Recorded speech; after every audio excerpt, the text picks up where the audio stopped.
छठी माता की जय हो, छठी माता की जय हो।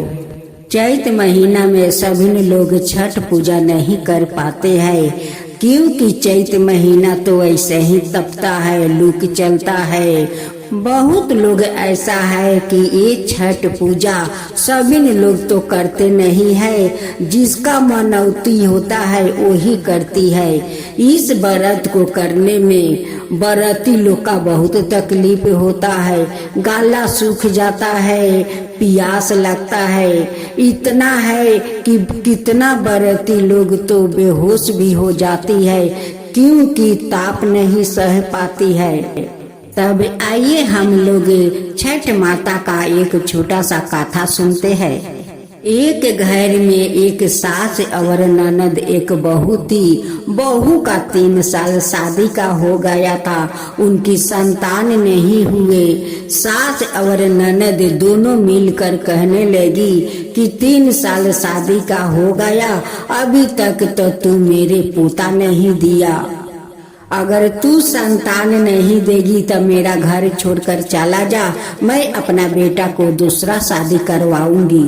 बहू कहती है कि सासू माँ, मेरा अगर संतान नहीं होता है तो इसमें मेरा क्या कसूर है, ये तो भगवान का कसूर है। सास ननद मिलकर सलाह करती है कि जब ले भैया घर में रहेंगे तब ले तो इसे हम लोग घर से नहीं निकाल पाएंगे। भैया को क्यों ना माँ हम लोग परदेश बैठा देते हैं, वो परदेश चले जाएंगे तो इस बाजिन को घर से हम लोग निकाले में आसानी होगा। माँ बेटी मिल कर अपना बेटा को पोल्हा पटाकर उन्हें परदेश बैठा देते हैं। इधर उनकी बीबी को घर से निकाल देते हैं। इतना धूप उठा था, लू भी चल रहा था, उसी में सुदमिया को निकाल देते हैं। सुदमिया एक गाछ के पास जाकर बैठ जाती है। कुछ औरत लोग चैत्रा मास के छठ पूजा कर रही थी। वो औरत वही गाछ के पास बैठी बैठी रो रही थी। कहती है कि चैत महीना में तो छठ माँ का तो पूजा आ गया है। ऐसे तो मैं काल से कुछ नहीं खाया हूँ, अब मैं 3 दिन क्यों 4 दिन हो जाता है, 4 दिन उपास कैसे रहूंगी। सुदमिया उसी गाछ के पास बैठे बैठे छठ माँ को गुहार रही थी कि माता, आपका सहारा मुझे है, आपका सेवा मुझे कोई नहीं है। मेरा पति तो परदेश चला गया है, घर से सास ननद मिलकर मुझे घर से निकाल दिया है। मेरा कोई संतान नहीं हुआ है, उसलिए घर से मेरे सास ननद निकाल दिया है। आपका पूजा आ गया है, मैं तो काल से उपास हूँ, आपका 4 दिन मैं कैसे उपास रह सकती हूँ। माँ मुझे शक्ति दो कि आपका व्रत मैं श्रद्धा पूर्वक कर सकूँ। एक औरत उसी गाछ के पास से गुजर रही थी। देखती है कि उस औरत गाछ के पास बैठी है, उनकी मुंह को सब सूख गया है। औरत कहती है कि तुम इस धूप में क्यों इस गाछ के पास बैठी हो। वो रोने लगती है, कहती है कि मेरे सास ननद मुझे घर से निकाल दिया है, मैं जो बाजिन हूँ उसलिए घर से निकाल दिया है। मेरा पति परदेश चला गया है, मैं क्या करूं। यही गाछ के पास काल से बिना खाए पिए यहाँ पर बैठी हूँ। काल तो छठ माता को सब लोग नहान करेंगे, नहा कर खाएंगे।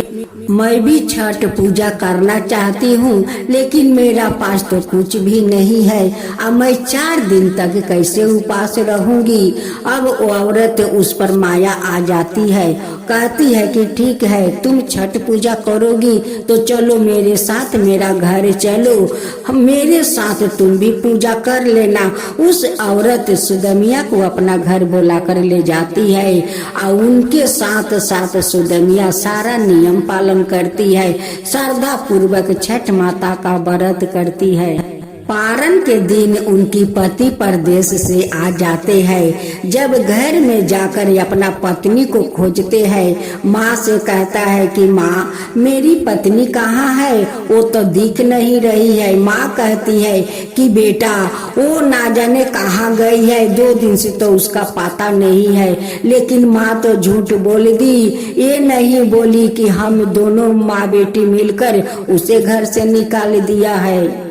सुदमिया का पति कहते हैं कि बिना पूछे वो कहाँ जा सकती है, वो तो जरूर कुछ ना कुछ हुआ है, इसलिए वो घर में नहीं देख रही है। जिस औरत अपना घर में बुलाकर ले गई थी उनसे पूजा करवाई। पारण के दिन उन्हें भोजन उजन करवा के कहती है कि बहन तुम जब तक चाहो तब तक मेरे घर में रह सकती हो।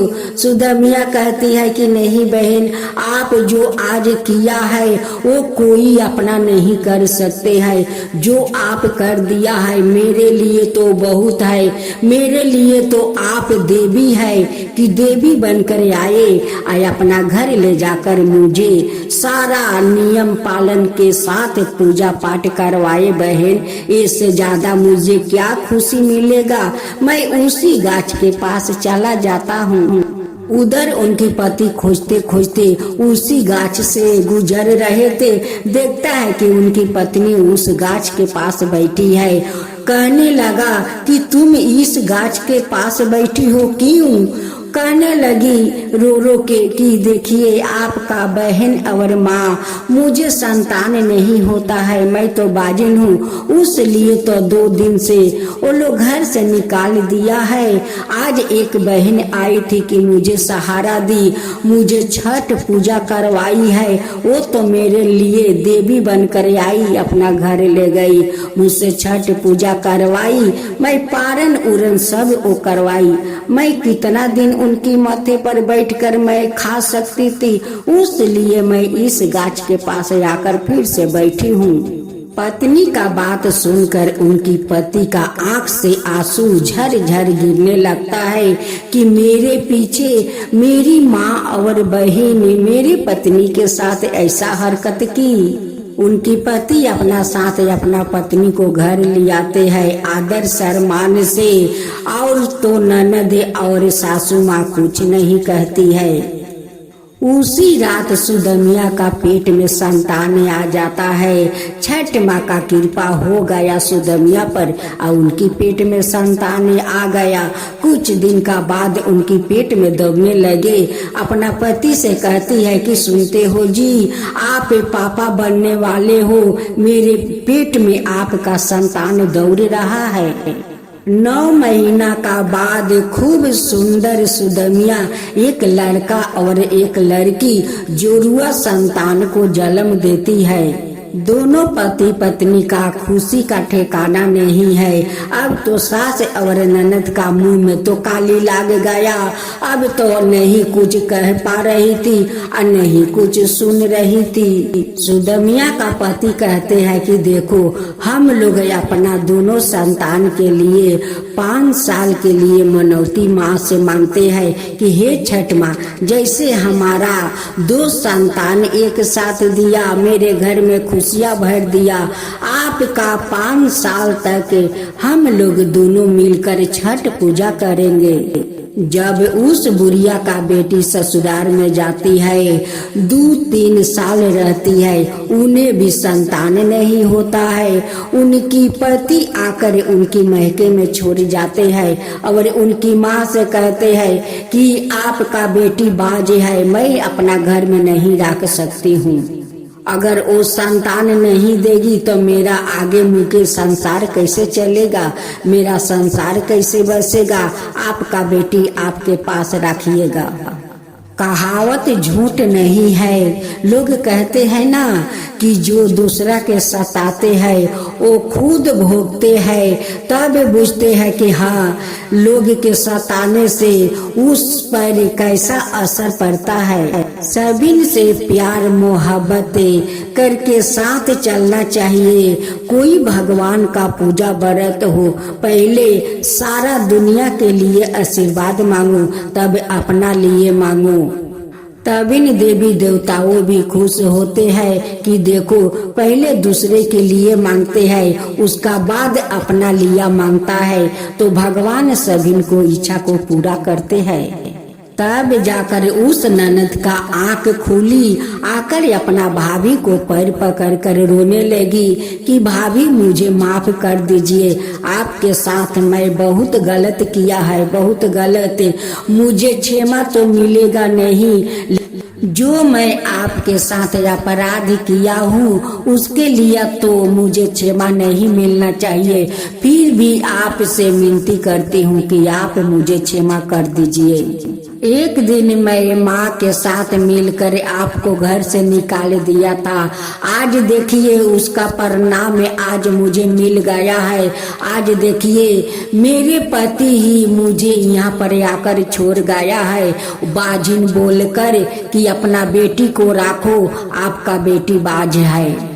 भाभी देखो जो जैसा कर्म करता है वैसा ही भरता है, आज मैं उस पाप का अपराधी हूँ, आज देखिए मैं भी भुगता हूँ उसी जगह पर जो जगह पर आपको हम लोग बांझ कह रहे थे। भाभी उनकी माफ कर देती है या कहती है कि अगले साल चैत्र महीना का छठ माता का पूजा आप श्रद्धा भक्ति से करो, देखो तुम्हारा जरूर संतान होगा।